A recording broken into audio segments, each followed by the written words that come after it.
The Isaiah Factor Uncensored starts right now.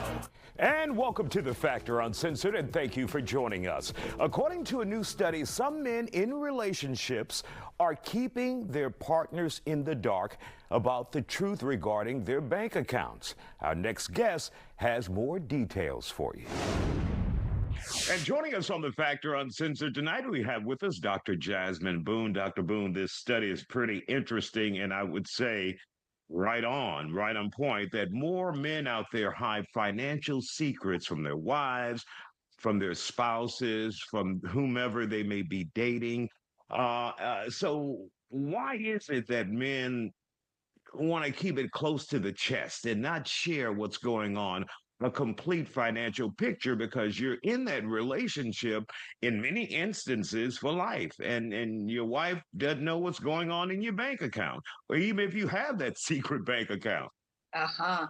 Well, you have to think about it. There's a huge social conditioning here. When boys are very young in the homes, usually they've been taught to that their worth is tied to like their ability to provide when they get their own home and they get their own family, right? So at that point, money is not just currency. It's attached to like how I identify my self-worth. It's attached to my ability to control the world around me. So currency becomes way more than just currency. It becomes self-worth. And so the keeping the finances separate, there's a lot of when I feel like I'm struggling financially or I'm uncertain about my finances, I'd rather be silent than feel the shame that comes with that. I'd rather be silent than to deal with feeling unable to take care of my loved ones or inadequate. And so they kind of struggle with that on their own. One, because they've been conditioned that way, and there's a lot of emotional stress that comes with it. How do you prevent that from happening with, say, for a wife? How do you prevent that from happening with your husband? Do you establish maybe an open relationship about finances before you guys get married, before you get into longevity in the relationship? That way you guys are open and you know what's going on with each other's finances. I think first and foremost, as women, we have to understand how stressful the whole issue of finances can be on men, right? And Mhm. so in modern day, there is not only this unspoken expectation for many of us that our man provides.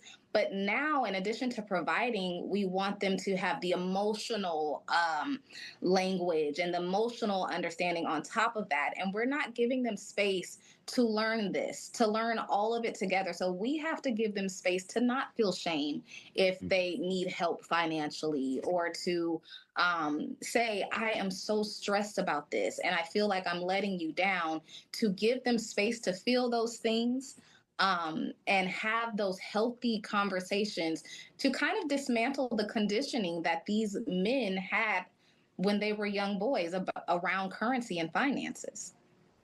And so, how do you start that process, especially if someone has learned this all their life and they know, well, it's my job to be the provider, the protector. And if I fail in that, I fail as a man. But how do you get them to even start the process of sharing that information with you as the significant other?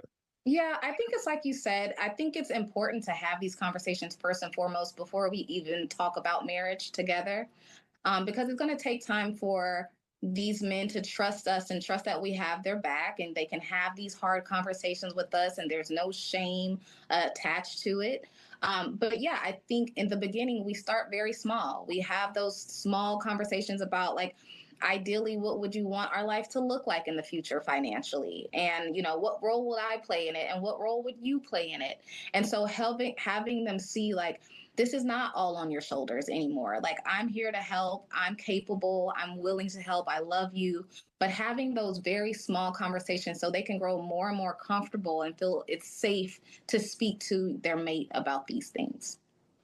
It's the strangest thing, when you start a relationship, you know everything about each other except finances. You have an idea. You assume, Mhm. okay, he can take me out on an expensive date or he can take me out on a reasonable date, but Hmm. you never really get into talking about how much is in that bank account, how stable are you, how much debt you're in. And that could be an uncomfortable space for people. Oh, it's uncomfortable for many people.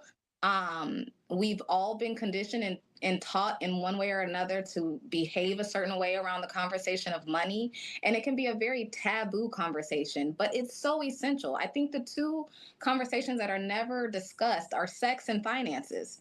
And when you're married, those are the two things that can end a marriage. And so it is so important to have. I think you need to be prepared that it's going to be uncomfortable and maybe ease your way into the conversation little by little until the comfort grows. But it can no longer be taboo if we want to move through this chronic stress that these men are feeling. And so, what would be the woman's role, or women in general? What is their role for men who may be out there watching, looking at social media? And I've seen post after post where women are like, "Oh, he's going to have to make this amount of money. He's going to have to be financially secure before I'm dating." And you see all of this going on social media, and which is not the real world, but on social media, people are saying these things, and individuals can take this as reality. And Mhm. if you see women saying, look, he has to have this amount, has to have this amount in the bank account, make this amount, and you walk into the situation intimidated. So, how do you address that? And what is the woman's role or women's role in general when they put out that kind of information? Yeah, I think for women, it's going to be very important for us to have realistic expectations. Not every man is going to make six figures and beyond, and if that's something you want, you probably don't need to go on a date with someone who's not having that. But also for the men, I say this to my clients all the time: you don't need to date the world, you just need one. So if Mhm. you see that there is that woman who's like, oh no, I don't go to Cheesecake Factory and I don't do this and I don't do that, well, good, baby, you're just not my one, right? And so I think comparison is the thief of joy, and social media takes it. There's a lot of comparison there, and it takes away a lot of joy. But as long as you stay focused on your goals, you're setting realistic expectations.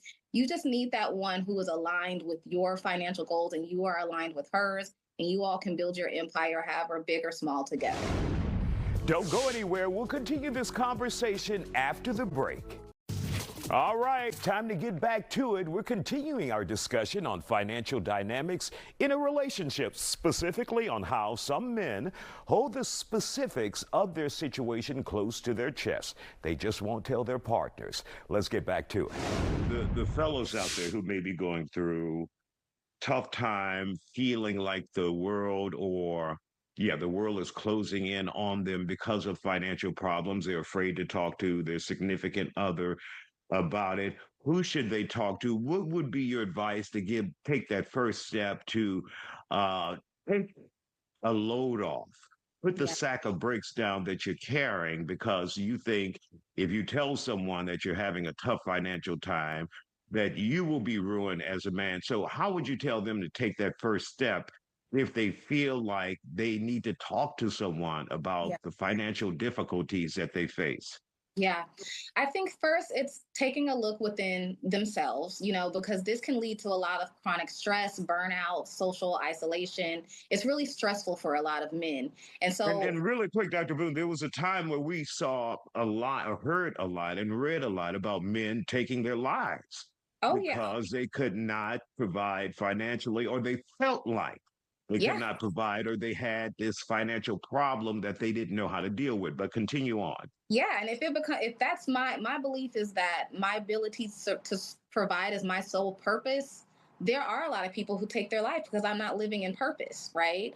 And Hmm. so taking that look within self, am I not having these conversations because I don't have a mate who is willing to have those conversations with me because they actually will shame me? And if there's a yes to that, then I don't need to be with that mate. If there is no, I think that she would be open. I'm just afraid to have those conversations. I think then you can talk to a friend, you can talk to a professional about how I can start opening up to have these conversations. But the first step is to ask myself, am I not opening up because I've been conditioned not to? Or am I not opening up because I'm with a mate who will not make it safe for me to open up? Mhm. Absolutely right. And if you're going into a relationship, you're setting the tone. If you're living a lavish lifestyle, you can't sustain. You Yeah. have to both address that. Like, okay, we're dating good, but reality sets in when we either get married or move in together. But Yeah. we just can't continue down this path. It's unsustainable. Yeah. So let's be honest. When you're dating, everyone's dating a representative. We're all putting our best foot forward. The ladies aren't cursing as much. The gentlemen are taking you to the finest restaurants.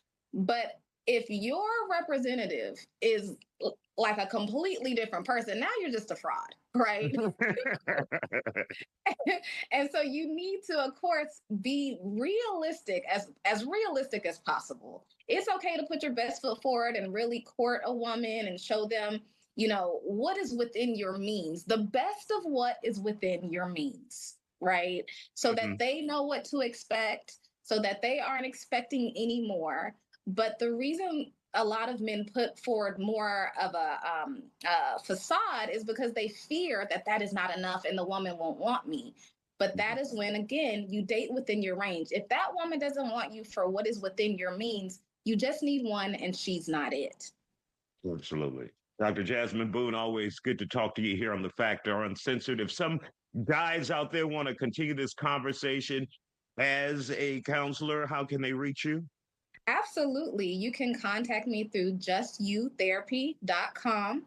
JustyouTherapy.com. I'm more than welcome and happy to help you through it. And she's right here in Houston. And of course, she can Zoom to you anywhere in the country. Thank you guys for joining us. Thank you, Doc, for joining us here on The Factor Uncensored.